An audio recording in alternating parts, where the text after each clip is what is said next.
North High School, but that's not until the end of, I think, the end of February.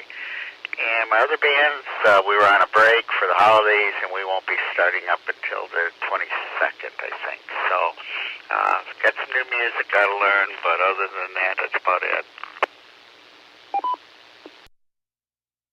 Sounds good. Yeah, those band concerts are really nice, boy. So, all right, Charles, thanks for checking in with us tonight. Jay, NT0Y, boy, you got me hooked on this 250 thing now since you mentioned that. And I've been seeing people on FT8 actually CQ for the 250. So now I'm hooked on that. And I'm going to try to do as many as I can with voice this year. And that's a tough call because it's easy to get them with FT8. But anyway, I digress here. Sorry. What have you been up to and what's new with you? NT0Y, good to hear you tonight, Rick. And everybody else has checked in. Yeah, it's been a big weekend. Got a bunch of grocery shopping done. I've been doing this thing where I've been going to 3 different stores. Fed up with the meat in the grocery store, and so I go down to Mirendorf's and Mason and get it there, and then I go to Aldi and fill up most of the cart there, and then for the rest of it that I don't think Aldi does very well, I go to Kroger or Meijer, and so did that today, and did a bunch of meal prep and cooked a bunch of stuff. Yesterday, I actually met up with Steve and Don, and we went and checked out some of Greg KDAPA's collection. That was cool. That was neat. Got a couple things. And then met up with Rob a little bit later, but I'm sure Rob will have some stuff to say about that, so leave it for him. And throughout the week, been continuing to practice my Morse code, getting in my hour a day. I did so much grocery shopping and cooking today that it's going to be tough. It's going to be tough getting it in today. But I'll figure out how to do it, or I'll do 2 hours tomorrow. One way or the other, we're learning Morse code. NT0Y, back to net. I've got to hand it to you for that, Jay. I've started and stopped a number of times and just never quite followed through. You know, being with the music, you know, as much as I have, you think it would come natural, but it doesn't. Boy, at least with me, it's just one of those things where you definitely have to practice on. So, how's the family? Everybody doing good there? I hope. And any new antenna work? Yeah, family's doing really good. Nothing crazy there. And just settling into my fiance's semester at U of M. And MSU will be settling in tomorrow. And then we'll work on making some plans for a January session of the MSU club. And one of the things on the docket is going to be Winter Field Day, and I understand there might be some interest from C-Mark in doing a Winter Field Day. So we'll see how that plays out. There's not a ton of time in between now and when it happens. I think it starts on January 24th, so time is of the essence. And I'll bring it up probably tomorrow and see if we can't get some traction behind it. Winter Field Day, I almost like Winter Field Day more than Field Day. And that's just because of the more adverse conditions. And it tends to be one of those events where people don't bring their whole shack out onto the lawn. It tends to be more of a very portable situation, and I appreciate it for that. WHBCI repeater. I like that idea too, because when you stop and think about it, emergencies don't wait for good weather to happen. So it's very beneficial, I think, to be able to set up in those adverse conditions like that. And it has that kind of weather has a habit of bringing out all the little nooks and crannies of insufficient setup, you know. And always remember, a buddy of mine told me, as far as clothing, and I think it goes with radio too. Is what did he say? There's no such thing as bad winter, just bad clothing. So, and I think that's true for radio. If you got a good setup, you can probably hold in pretty well, and bare minimum. So, well, thanks for checking in with us tonight, Jay. Good to have you. W8RQS, Steve. Hey, good to hear your voice. How you been, and what's new? My wife left last Tuesday for Florida, so I'm a bachelor now, sort of, But started a project on the kitchen. Going to put in new cabinets and a new countertop. Pulled one of the cabinets out, and I might explain. I live in a house that was built in 1885, I think.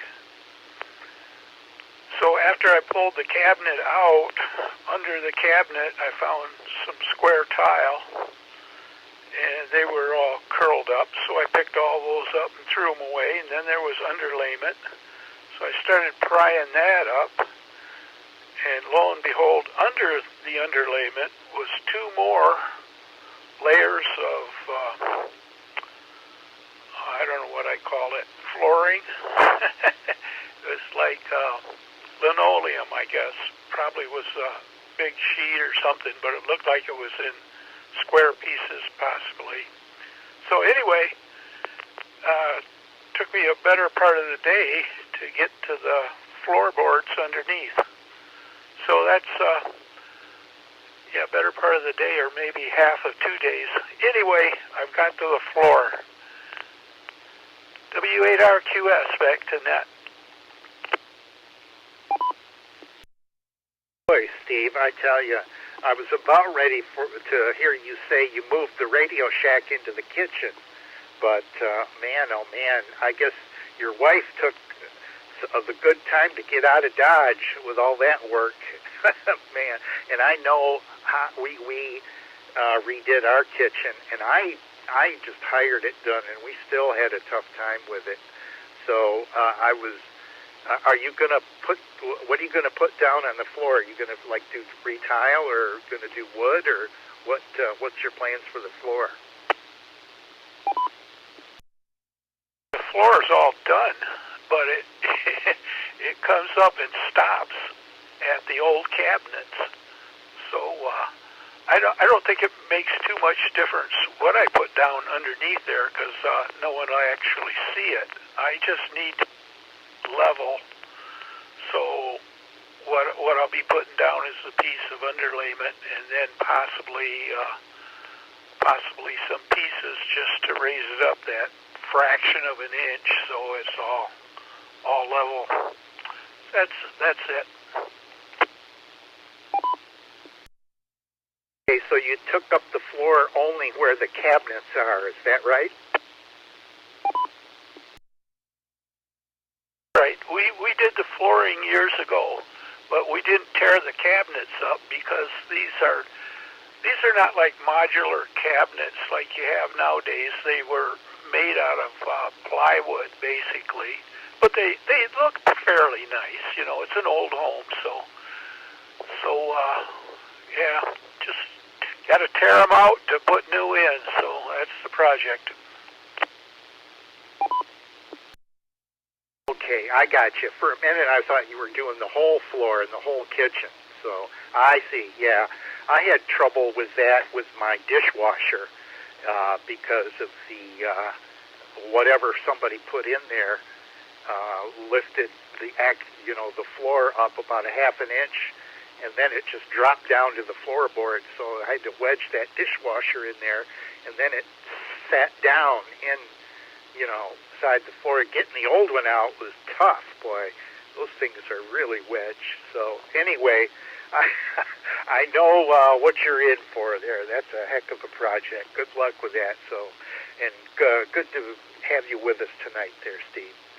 KF8CHS Rob, hey, how you been? And You getting used to that radio? CHS. Yep, I had a lot of fun with it, learning all the bells and whistles that it has, and my pocketbook keeps getting smaller and smaller with accessories that I'm in the process of ordering, and Jay can be guilty of adding to that list as well. But yeah, Jay came over and let me borrow a small end-fed antenna, so I got to play with some HF today. Didn't make a contact, but I heard a guy in Miami, Florida, so that was kind of cool. First for me. But yeah, having a lot of fun with it. On a kind of a mag mount antenna tonight on HF, but we'll make the best of it on the net. Back to the net. Rob, you're coming through a lot better than you were before last week, so that's definitely improvement. So I want to hear all that stuff about, you know, what you brought back from Greg's house.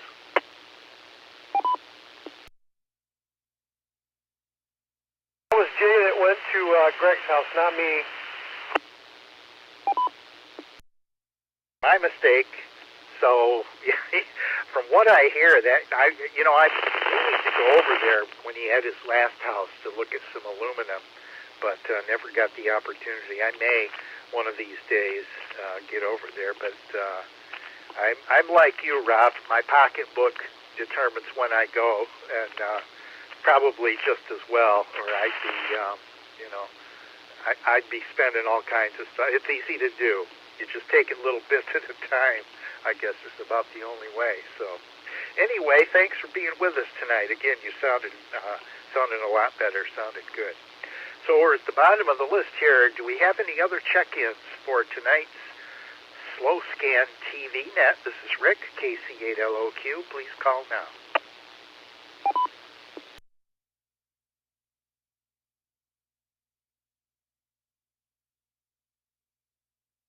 Right, nothing heard. Let's get to what we all came here for. How about some images? WD8 PBS. Charles, you're first on the list. How about an image? And I'm going to try Scotty too when the repeater stops.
Repeater. Well, that's a beauty, Charles. It came through perfect. There's just a hint of one little kind of static line from the repeater. So the repeater looks like it's going to hold up, I hope. But it looks like there's a color split here. Explain what you're doing with this.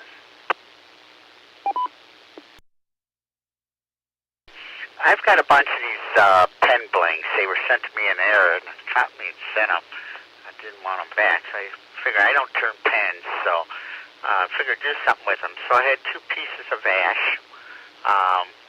So what I did is first glued all the different pen blanks I had together, made sure they were flat glued together, and then sandwiched them between two of the pieces of vellum of ash that I have, and so it's about a 4-inch diameter bowl and about 4.5 inches high, and then put it on the lathe and turn it. And that's what came out. So came out pretty good. I've done similar, but not with individual different types of wood, and I can't tell you all the kinds of wood that's in there. I know there's some ebony and there's some orange sage and some other different woods. I'm not too sure what they are, but that's how it came out.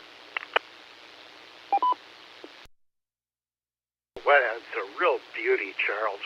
As usual, one of a kind. Man, oh man. Jay, NT0Y, your turn for a comment.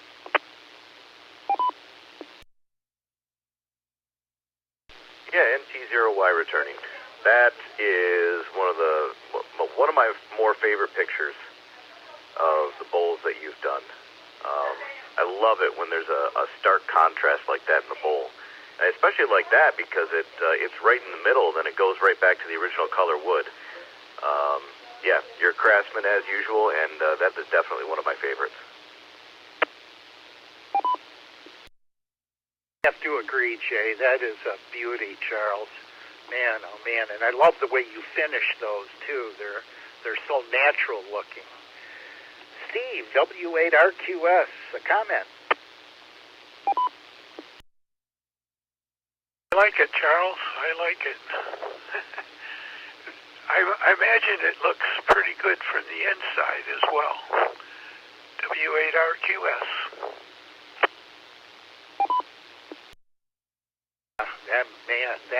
That sure is a beauty. KFA-CHS, Rob, a comment. Yeah, I'm going to follow suit with the other guys, and absolutely, this is one of the most unique ones I've seen since. Absolutely love the transition to the darker wood like that. Awesome piece. Back to net. It sure is. Charles, if you make some more like this, I think you're going to get some interest. Not that you already don't have some interest, but boy, I do, like Jay said, I like that contrast in the middle where it really shows up nice. Beautiful, beautiful bowl. Jay, NT0Y, your turn for an image.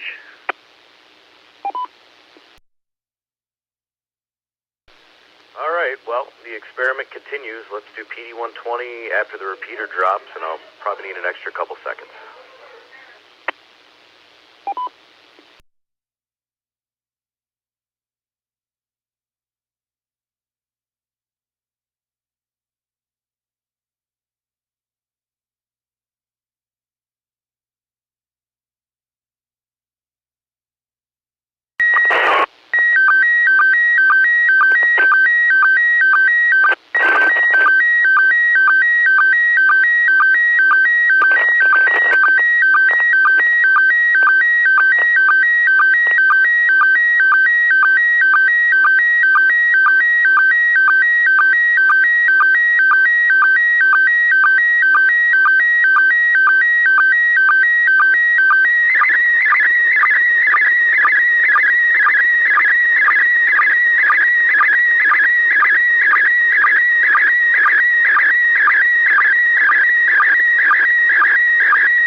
it kind of cut off, Jay. Was that on purpose?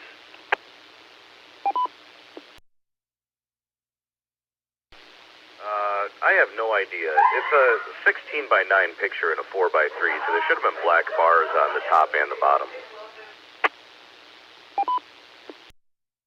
Yeah, I got the black bar on the top, but it cut off just about when it was going to go to the black bar on the bottom, I think. But anyway, I can sure tell what it is. It's Catan. Man, oh man, I have trouble with that game because I don't have the patience because it takes so long to play. And man, oh man, it looks like those kids are really interested in it.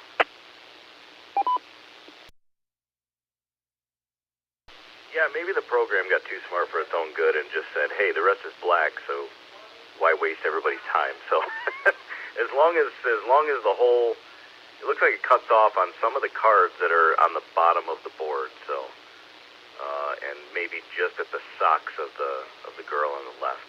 But yeah, that's the family, and that was our New Year's. We played Catan. I suppose everybody pronounces it probably slightly different. I pronounce it Catan, but I've never heard anybody, I don't think I've heard anybody say it. I think I read the box, and that's what I just came up with. So, who the heck knows? Yeah, it's one of our favorite games. It takes forever. It's like Monopoly levels of taking a long time on a board game, but I like the strategy of it. You know, I like this, and I like Risk for some of the same reasons. And, you know, we don't get a whole lot of time to sit down. We're very busy as a family. But when we do, this is one of the things we like to pull out. Our family loves this game, especially the kids, Jay. My wife and I have got the, I think the Pirates and Buccaneers edition, and then we've got the Fishing Village, the fish thing. I mean, I'm not a geek like some of in our family here. We just go crazy on this. So I can definitely recognize that. You know, that is a cool picture.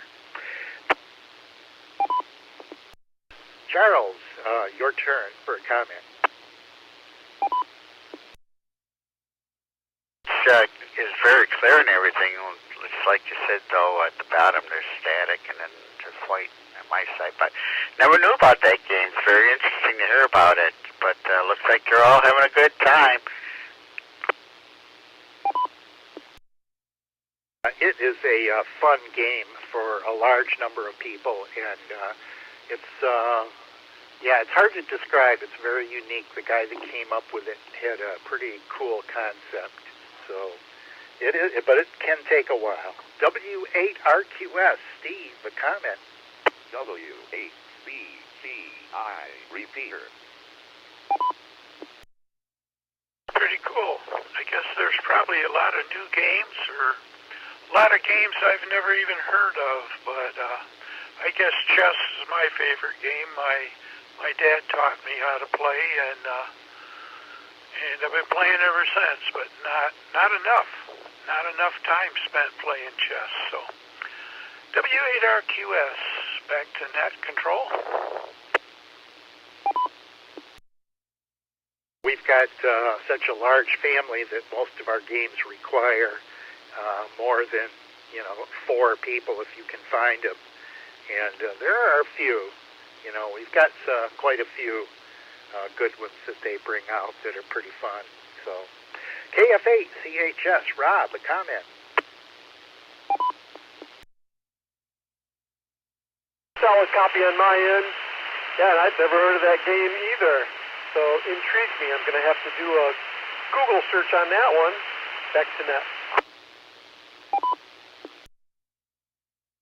I think it's Catan. It's nothing fancy. Catan, and there's a bunch of different versions now where you can get add-ons, and it's a multiplayer. A lot of fun. Our kids in the family just love it too. So it's it's a cool game. All right, W8RQS, Steve, your turn for an image. I'm going to send this, and then you can guess what it is, or you can send it back to me for explanation.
Okay, it came through really good, Steve. I was worried we might have to switch, excuse me, to the other repeater with the static. There's no static here at all. I'm going to make a wild guess and say this is a linear amplifier.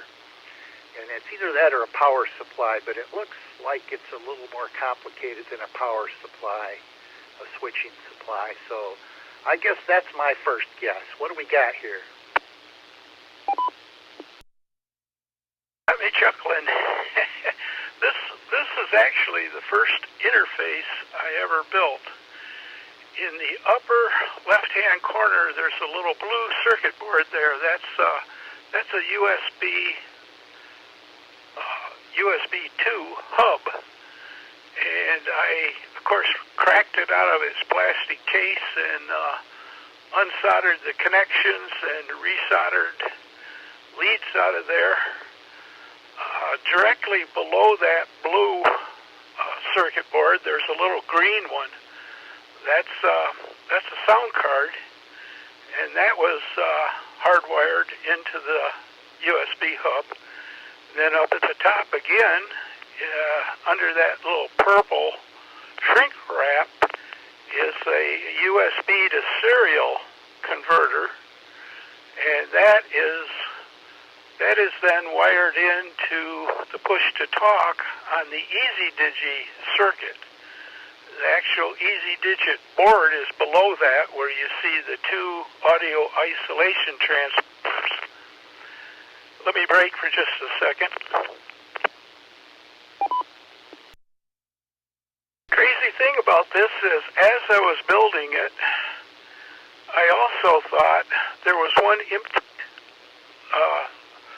USB slot up there, and I put a very tiny USB like thumb drive up there, and that allowed me to load EasyPal, FLDigi, MMSS-TV, along with all the operators' manuals, and MMSS-TV even cooperated and let me store the history files on this USB thumb drive, I guess I'll call it, whatever. Anyway, so it worked out pretty well. And I could also store all the pictures that I wanted to send. So this unit could be plugged into any computer, and you just install the software, and basically you could be ready to go. So that was my first project of interface. That is fantastic, Steve. I'm looking over this. There's a ton of stuff in here. What is that black thing on the upper right?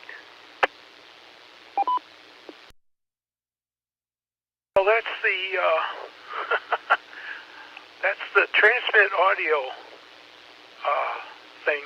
You can't see the knob on the other end, but it's got built in there 100 to 1 voltage divider. So there's a 100 resistor in there of 100 ohms, and then the pot that turns is a 10-turn 10K. So what that does is it pads it or knocks it down so I could send line level audio into the microphone jack on a radio. This was built for my old Kenwood 7625.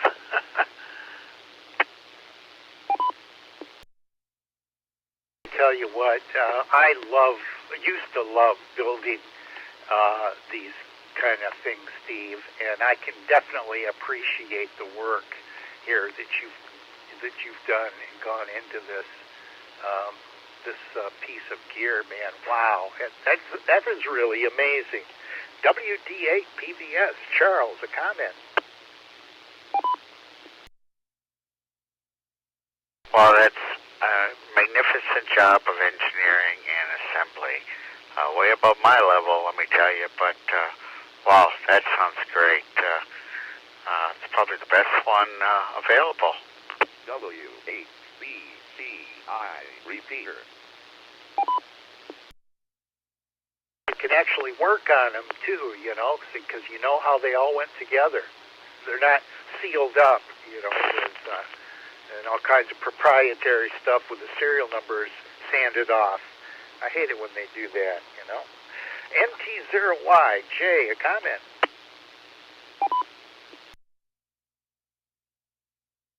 NT0Y. Yeah, Steve. I love it. And I do not have the ability, well, I guess if I studied on it enough, I would have the ability, but I don't have the time to even figure out how to put one of those together. As a matter of fact, some of the pre-made kits, I had every intention of trying one of those. You can get a pre-made kit from, I think, Allscan and their URIs. I think you can get a pre-made kit for those. And I believe you can get a kit from Masters Communications for all their RAs and DRAs. And, I haven't had the time to dig into it. I would love to do it one of these days. And I know we just, you shared a 3-ring binder with me with a lot of how-tos and specifications and diagrams in it. And I'm going to piece through that and definitely learn from it. Maybe one of these days I'll be able to put something like that together. But I think I think your ability is outstanding, and I love what you've done here. And it's harder and harder too to build these things anymore because parts are sometimes hard to come by unless you got junk boxes from years of work, and that really pays off too.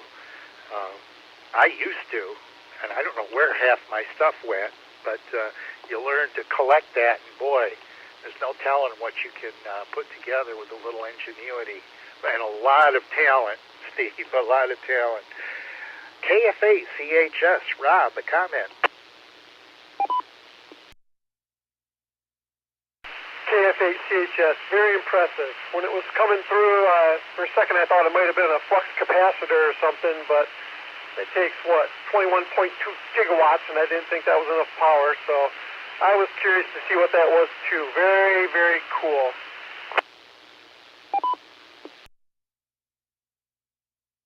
Saw first few scans of carpet, and I thought, oh, this is going to be the carpet he's putting in the kitchen. And then the details started to come out as Paul Harvey says, the rest of the story. You young kids may not remember that, but Steve does probably. All right. Let's see. Yeah, Rob, KF8CHS, your turn for an image.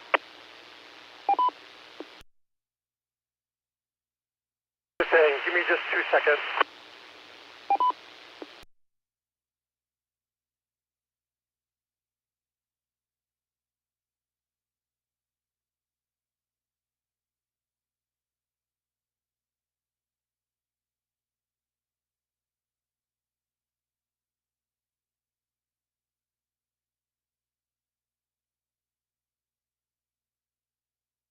Sorry about the delay. This will be Scotty 2 when the repeater drops.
Rob, that's a great looking shot. I think our repeater's giving us a little static towards the bottom of your image, but actually, I would, believe it or not, I'm attracted to that lamp because I kind of collect odd lamps, and that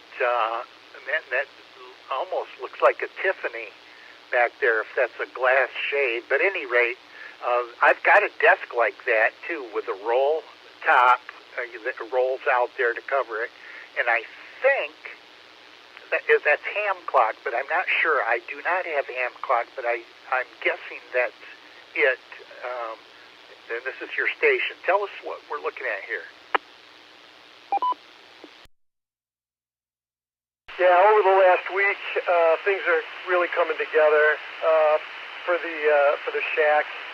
And yeah, that's ham clock running off a Raspberry Pi on the monitor.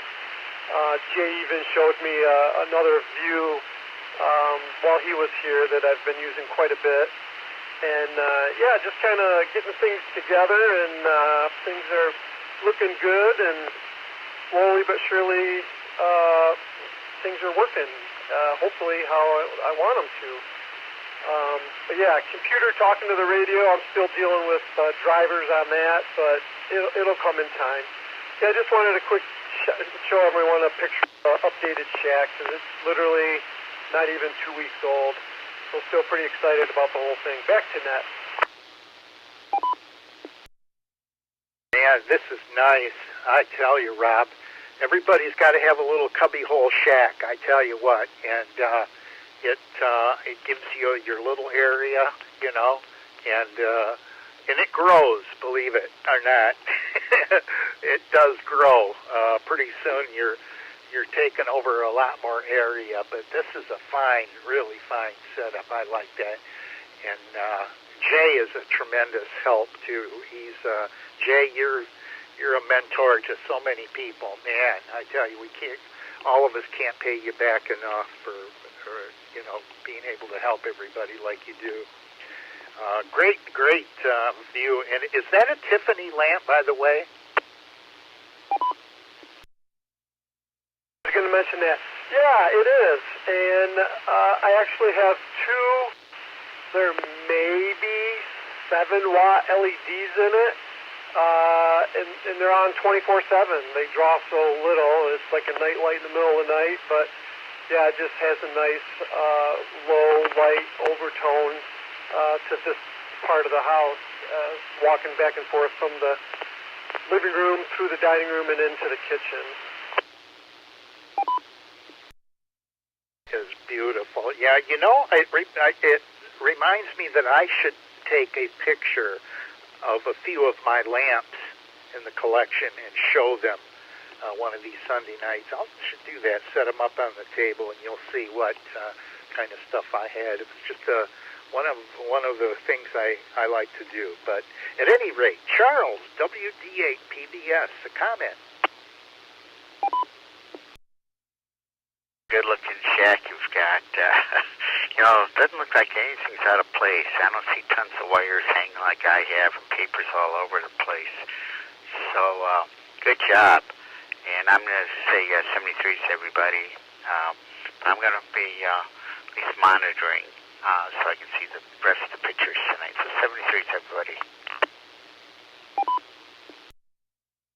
Hey, Charles, and I've got a picture with a nod to you tonight, so hopefully you'll be able to see it here.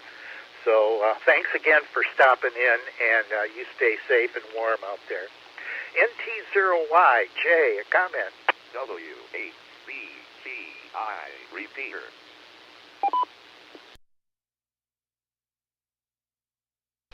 NT0Y. Well, yeah, a couple things come to mind. So first of all, yes, this picture of a shack is very, very clean. He got himself a 991A, which, you know, is going to keep it down because that's a lot of radios all in one. You know, now he doesn't have to have a dual bander and then an HF rig, and then one of these days maybe he wants to get on 2-meter sideband or something, and that's a third radio, and, you know, the list goes on and on and on. And this radio will certainly take care of a lot of that stuff and keep the shack nice and condensed. But like you said, Rick, this hobby has a way of expanding itself across the available space. And the more you get into, the more things you find that might be interesting later down the line. And the next thing you know, you got a basement full of stuff and not an inch left on your desk. So I like this picture. Keep it. It's a great memory. And we'll see what happens going forward. NT0Y, back to net. And the paper thing, I mean, I took a picture for QRZ, and I had to clean everything up because I got papers all over the place here, you know, with little chicken scratches on it. And you know, the pictures, you don't see as much of that. So I scurry around and clean up a lot of that. But boy, it... Yeah, I'm sure as a working shack there, Rob, you probably have a lot more papers than what shows. W8RQS, Steve, a comment. Rob, it looks like you're off to the races there. You've been bitten by the ham bug, and there is no end. Jay got me chuckling there about the stuff. Possum Lodge Amateur Radio Club has a slogan. It's go vertical. You start at the floor and stack to the ceiling, and that's almost what we saw over at Greg's place. So ham radio is fun, and there's lots and lots of things to do. And Rob, when you make some contacts, HF contacts, you'll be hooked for sure. You just have to get another country and another country and another country, and it'll keep going. W8RQS, back to net. There is no such thing as the final frontier. The frontier just keeps moving. The Possum Lodge, Steve, yeah, the good old red-green. At least if she can't find you handsome, at least she can find you handy. That's keep your stick on the ice. There you go. Boy, oh boy, what a great show. Anyway, I digress again. But all right. Well, listen, I have Charles. If you're listening here, I have an image of something here that was made by a friend of my wife's. His last name is Koos, Koos. I don't know if you know him, but he's a woodworker, works in wood. And this is something that he made and my wife bought from him. And I think you can, everybody, I guess, could appreciate this. PD 120.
Okay, I think did that picture come through okay, or did something happen there?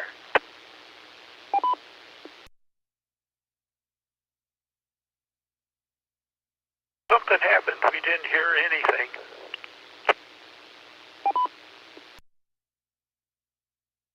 Boy. All right, I'm sorry. Just a minute. Let me make an adjustment here. Hold on.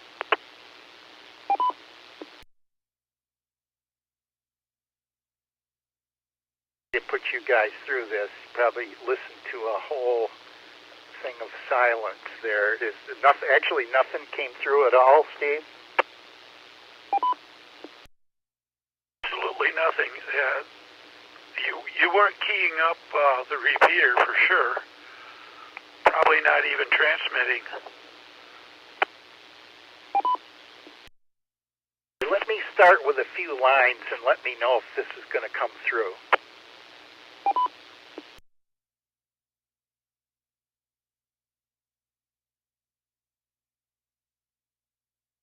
This isn't coming through.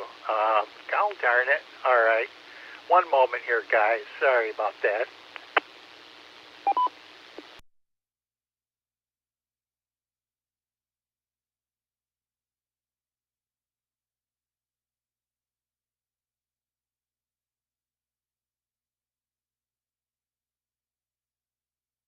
All right, let me try this.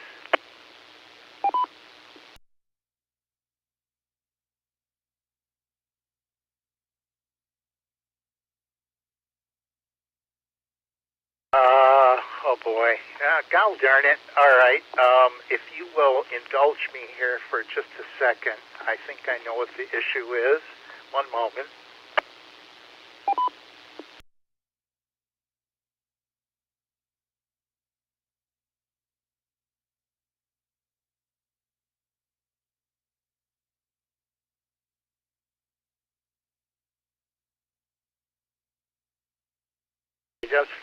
I'm going to try a couple of lines here and see if this fixes it.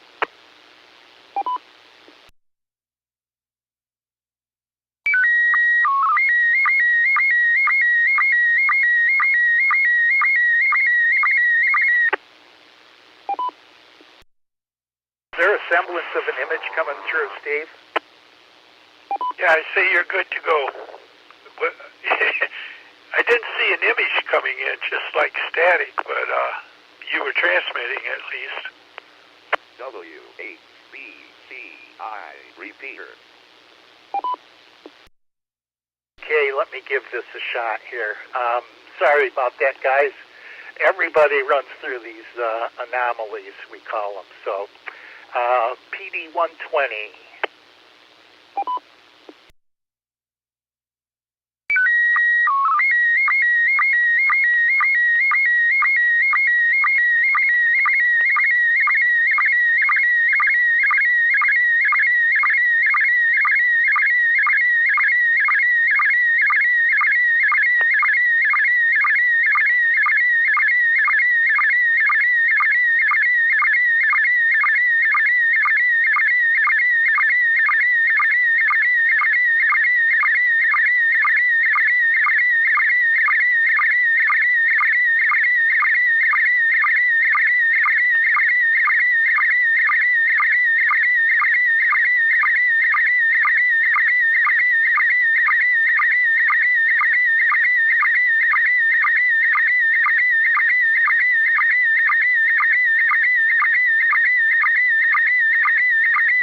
I think that went through. This is a bowl that a friend of my wife's made, and it's reed on the top there, kind of woven around to make the edge. I call it our pumpkin pie bowl because from a distance it looks just like a pumpkin pie. But I was hoping Charles would be here to see this, because I think he could definitely appreciate this. JNT0Y, a comment.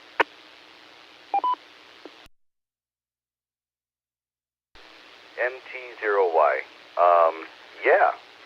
Yeah, that's pretty neat. I like that decoration on the top, and the craftsmanship is obviously wonderful. Yeah, would love to have that as a piece. Now, I'm sorry, a few people were telling me things while I was looking at the picture coming in, and I didn't get all the commentary, but where did you pick this up from? Wife takes a basket weaving class. She weaves baskets from a lady, and it was her husband, who is a woodworker and makes these bowls at their house. He's got a pole barn out back just full of woodworking equipment, and he sells these occasionally to people, but it's just like a hobby for him. He's not a professional, and he turned this out on his lathe and made this, and my wife bought it from him. And the edge is really unique. It's like a woven reed. Their holes are drilled around the edge, and the reed is stuck in there, and then it's bent over and weaved around with the other reeds. And the holes are probably an inch apart. They go all the way around the top edge of that bowl. So each one of these sections of reeds are stuck in that hole. I don't know how long the reeds are. They're only a few inches, but you get this weaving effect from the edge. So, yeah, and I couldn't tell you what kind of wood it is. So there you have it.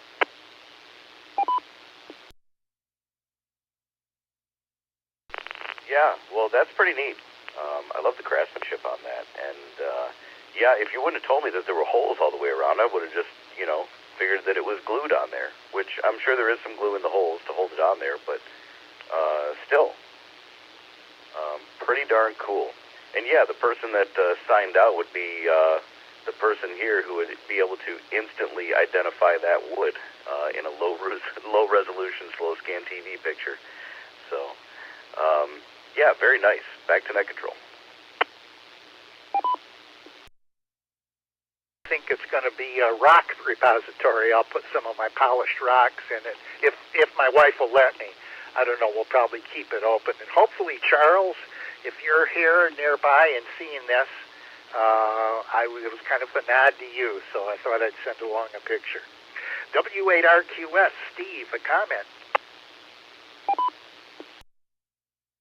It's an interesting bowl. When it was coming in, I kind of thought maybe it's a bowl in a basket in another bowl. But if that reading is in holes, now it's in the holes on the inside basket. That's what I'm thinking. What he did, he made the bowl first out of wood, and the bowl has got a flat edge to it. And then he went around, probably if you were to look at a clock, every 5 minutes, at 1, 2, 3, 4, all the way around, he drilled a hole, and he stuck about a 4 or 5 inch, I think, piece of reed in that hole, so it's sticking up straight. Then he bent the reed over and weaved it around with the other reeds. It kind of tucked the end in, so you can't see it, so it forms this weaving effect all around. If you look close, you can see the end of the other reed kind of tucked on the inside of these, but that's how he made the edge.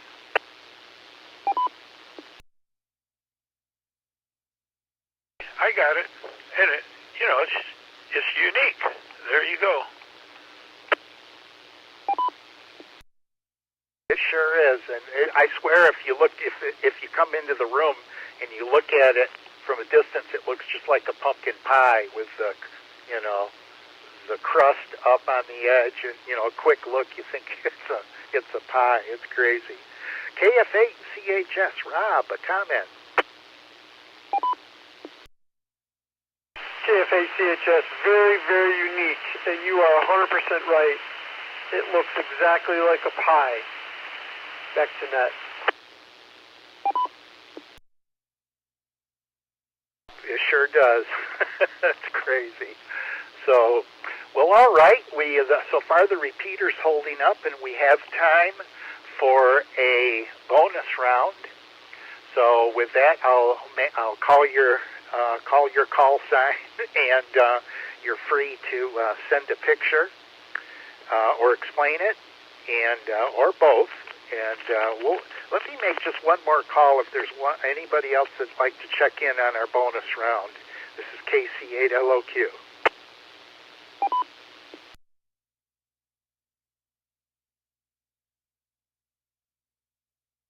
Okay, well, we'll walk down through the list to give you time to find an image. I'll send one first.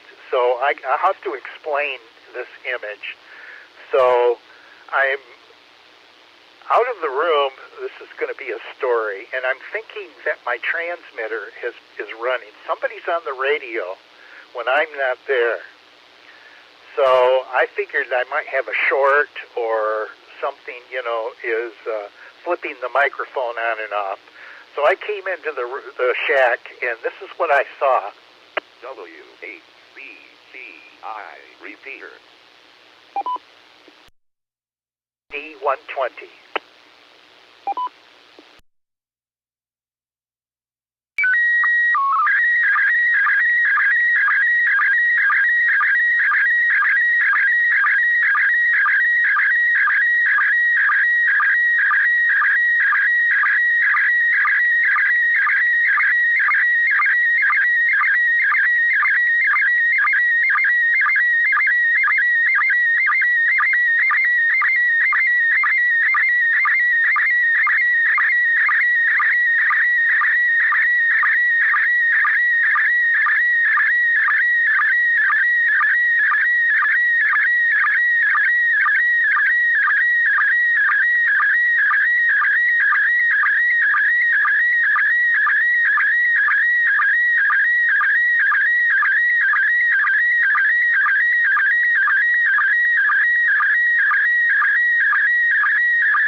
Brings new meaning to my cat command interface. There you go. NT0YJ, an image.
That's nice. That's what a great POTA setup, Jay. W8RQS, your turn for an image.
image, Steve. Crystal clear, crystal clear. Man, oh man, is that pretty. KF8 CHS, Rob, an image.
CHS. That's that HF short antenna that Jay's letting me borrow. Goes from the house to the garage that's 60 feet away with some paracord holding it up. Seems to be working good so far. Back to net. HF antenna, you said, Rob? Yeah, I was able to hear a guy on 10 meter from Florida.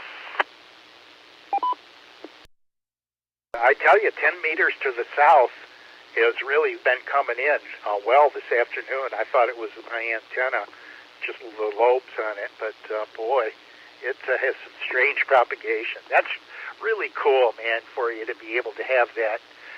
It just opened, you know, it's so exciting.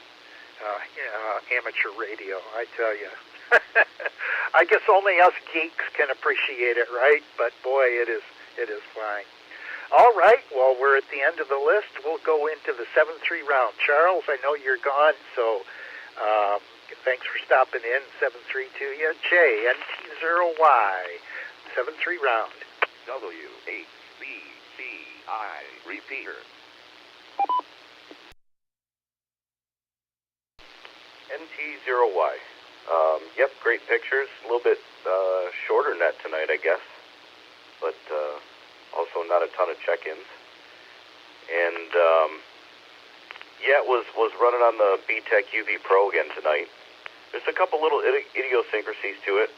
Like you were talking about, it kind of stopped abruptly on the one picture, but there wasn't anything in the space that it stopped at, so maybe it just decided to call it good. I don't know.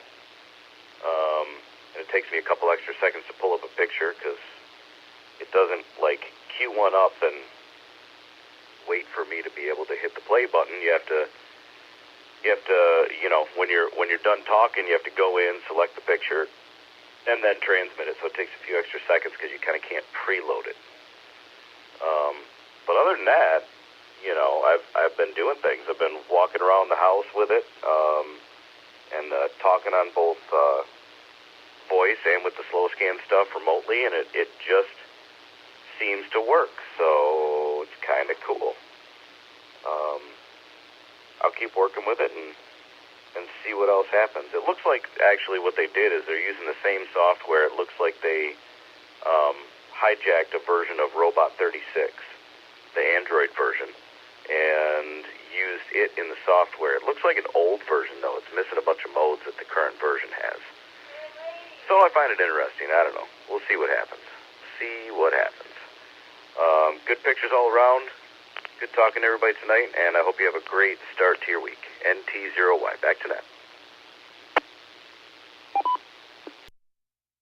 Jay, thanks for checking in tonight. It's always good to hear you.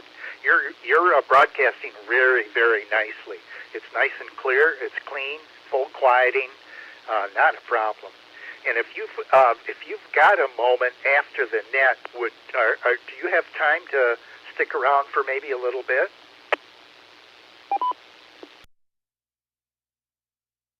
I sure do. I also promised Rob that I would. He wants to try and make a contact on 10 meters and see if we can get between us just locally here. So that is on the plate too, and I will stick around. NT0Y. Okay, well then you guys could probably start that because it'll take me a little minute to get set up. We'll go into that after the net here, but thanks for being able to do that, Jay. W8RQS, Steve, 7-3 round.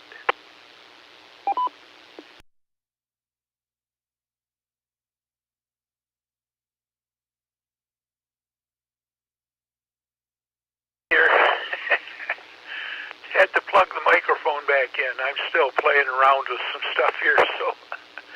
Hey, I wanted to know if is that cat using Vox to communicate? He's using the mouse. That's a good one. Okay. Hey, it's been a good net. I enjoyed it. Got quite a few chuckles here and there. So let's do it again next Sunday. And Rob,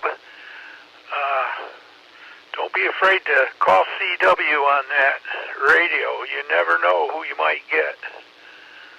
It's like a box of chocolate. You just never know. W8RQS, 73 doll.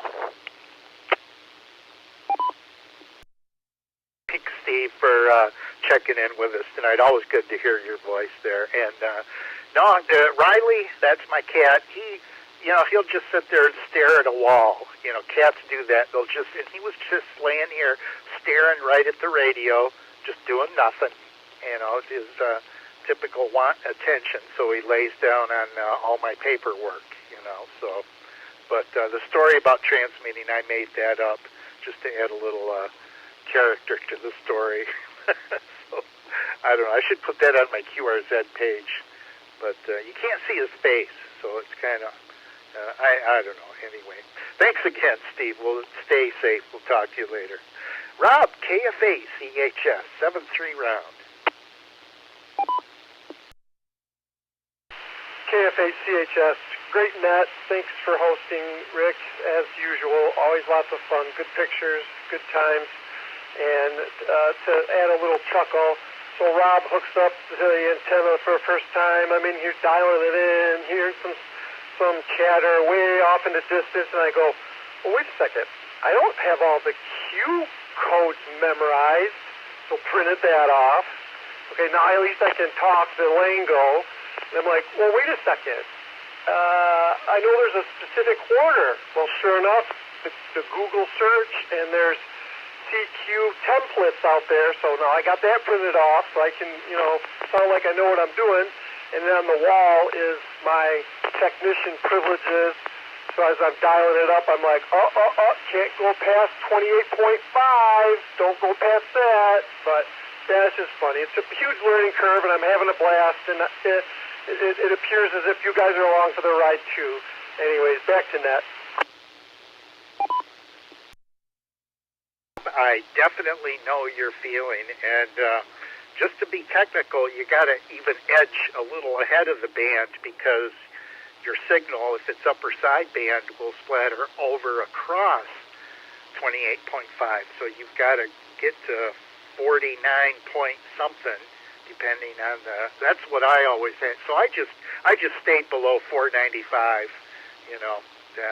That's yeah, I do know that's fun. That's fun about ham radio. It makes you think, definitely. So thanks for checking in tonight, Rob, and appreciate you being there. So hope to converse again, and don't hesitate to hit me up if you got some 991 issues. I got them all myself. I'm still learning some of the stuff on this radio. So part of that issue tonight was my fiddling with some settings that I know I should have reset for slow scan. There's a long story. Anyway, I'd like to thank all of you who took part tonight in the Central Michigan Slow Scan TV Net and invite all of you back for next week's session. I would also like to thank the Lansing Civil Defense Repeater Association for their support and maintenance of this and the other Lansing area repeaters. I will now return this repeater to normal amateur radio use. This is Rick, KC8, LOQ, signing clear, 7-3, and catch you guys down the log.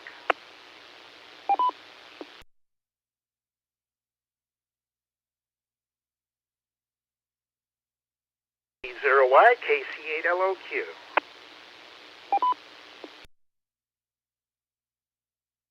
Hey there, Rick.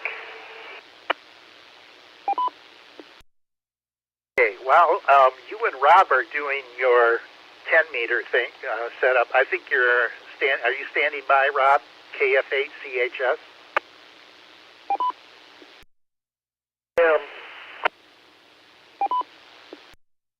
Jay, this is what I would like to have you help me with if you do have a moment.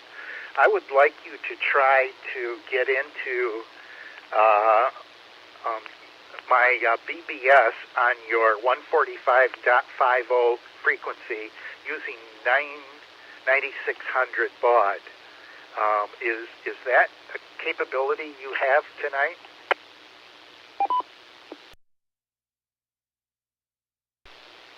Theoretically, we can sure give it a shot. All I've been getting is non-AX25 packets with a bunch of hex codes after them on that frequency, and I don't know if that's you sending it or someone else. It's not Vera because my Vera modem's running and it did not detect anything. And I have never, I've tried to contact your BBS using 9600 and I can't get anything, and I don't know what's missing, and I probably shouldn't take long, but I'm going to need a few moments to set up and get my packet station up and running. So that's why I thought maybe you and Rob could take care of what you guys wanted to do. I'm going to be switching to your 145.050 frequency, and I will be standing by there. So when you're ready, just give me a shout, and we can run this BBS test, if that's okay. W-H-B-C-I repeater.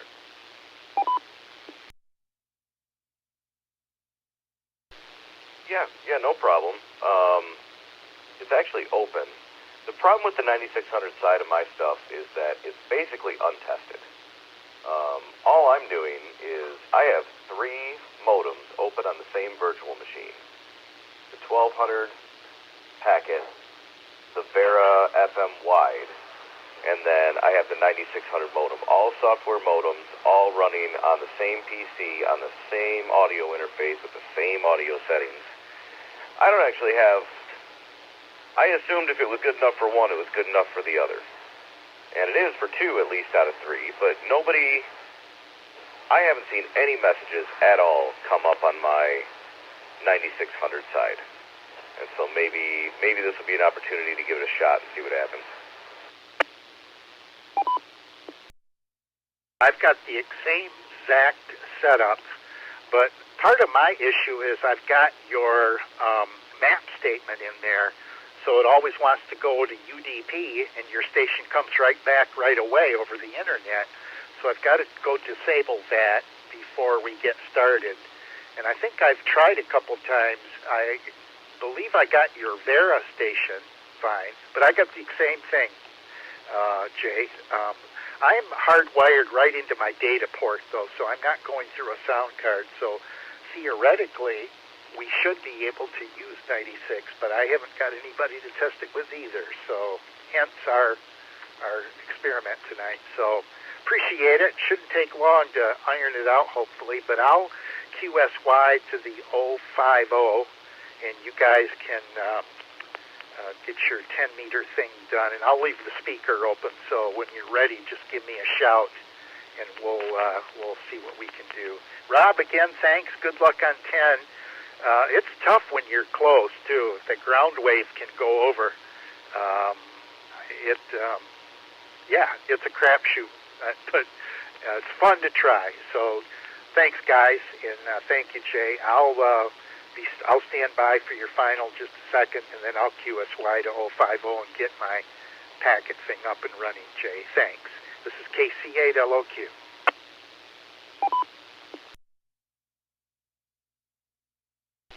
Okay. Yep. Understood. Just so you know, you don't have to shut off the AXIP stuff. If you issue a command, I believe it's C. Oh boy, let me look at it. You just have to put an exclamation point at a certain spot, and then specify the port number. So if you do like a C, 1 for port 1, and then an exclamation, I think it is, space the call sign, I believe that will force it to that port instead of over the AXIP, by the way. Rob, you still there? Go ahead.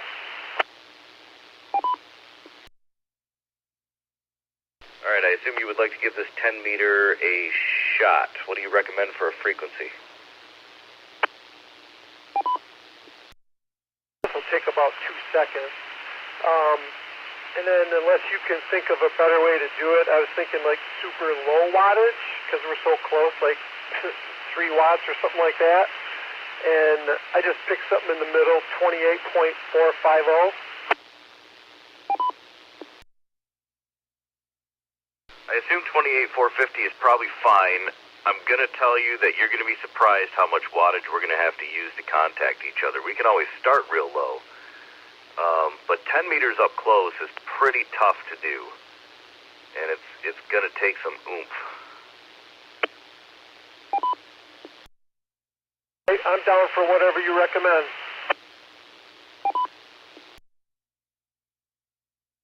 Let me tune up 28,450 here real quick. Let me make sure the frequency isn't in use. Give me 1 second here. Standing by.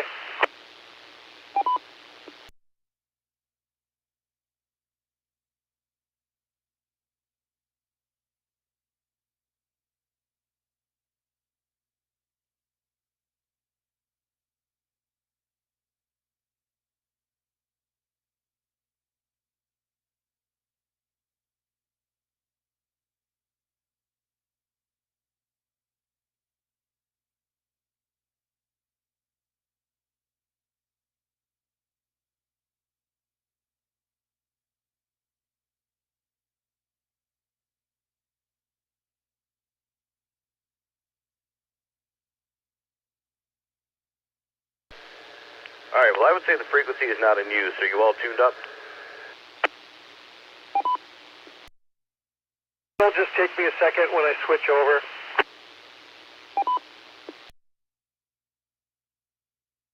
Okay, I will be over that way. KFA, CHS, switching over.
This is the WHBCI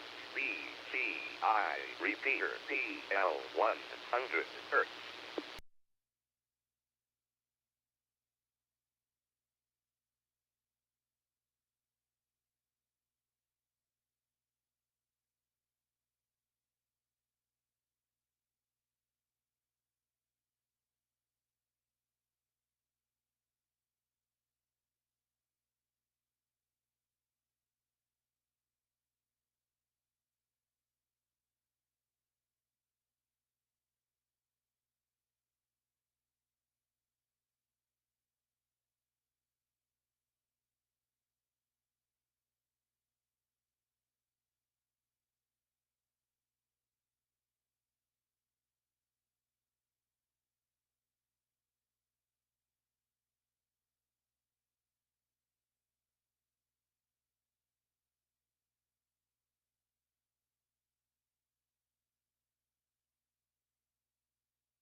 KFACHS NT0Y.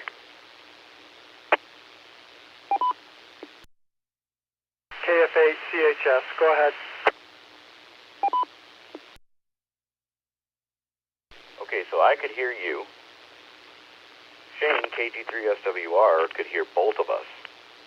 But you couldn't hear me, which tells me that you might have a noise floor there. What were you seeing for noise? Not terrible. There is a setting, I don't remember the 3 letters that it is, but when I turn that on, it cuts out a lot of the background static. That's how I was able to articulate that you were talking, but it was literally a whisper, and then played with my RF gain a tiny bit. My last transmission was at 60 watts. I think it's just a matter of playing with it a tiny bit on the receive side, most likely. As far as my audio, how did it sound? With your IPO set to IPO as opposed to amp 1 or amp 2, then that doesn't necessarily bode well for picking up a whole lot, especially in tougher situations like what we were just trying to do.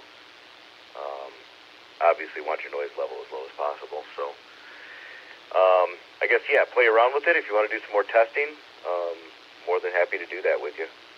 And I'm thinking, because I could hear you and Shane could hear both of us, I'm thinking we just need to adjust some of your settings, or you've just got a noise floor. And like I said, end feds are noisy, so it's definitely a possibility. Funny, when I first fired up that antenna, shut the computer off, shut the monitor off so that internally my noise was as little as possible. And it's still pretty noisy. I'll be the first to admit, probably a little more than normal, I guess I would say. But what that normal is, I really don't have anything to gauge that off of as of right now. But exactly what you're saying, I think is true. And that the other thing I was thinking is the ground wire is markedly shorter than the one up in the air, so that might play into it a tiny bit as well. It's just a matter of fine tuning. I appreciate your time, though.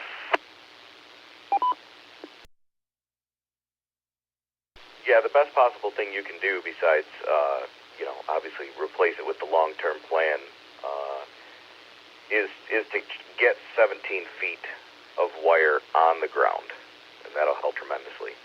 But yeah, it sounds good. So yeah, I'll say 7-3 to you, and congratulations on getting on HF. I mean, you're out there. We heard you, and that was cool that that you heard somebody from Florida earlier too, so really cool. I'll pass it back to you, and then if you could pass it back to Rick, we'll see if he's out here.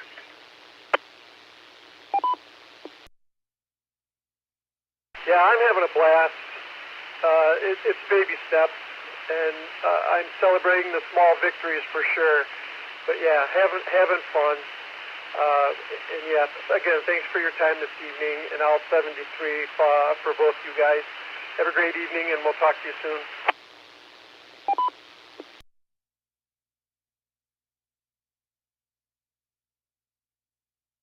KXL, KEHAXL.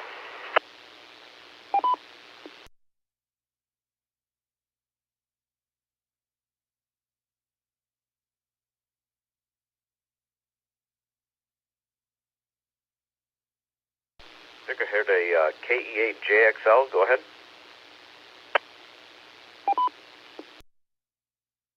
Good afternoon.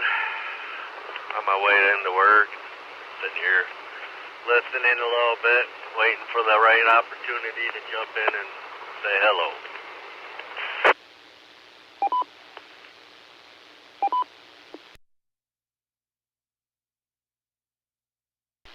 Yeah, gotcha. Well, hello to you. Yep, we were just obviously doing the slow scan net. We were just testing out 10 meter on HF with Rob there, KF8CHS. And now I'm going to switch over to Rick probably, and he wants to test out some 9600 baud packet.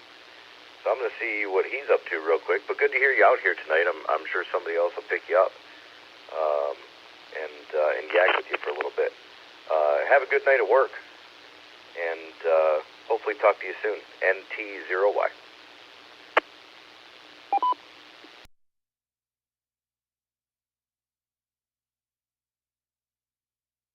Oh, yeah. Very good, very good. Yeah, I don't know about the good night at work. Be my first shift since Thanksgiving. Worked 2 days after the week after Thanksgiving. Went out for a surgery, and it's my first night back. And I don't think it's going to be anything enjoyable.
WHBCI repeater.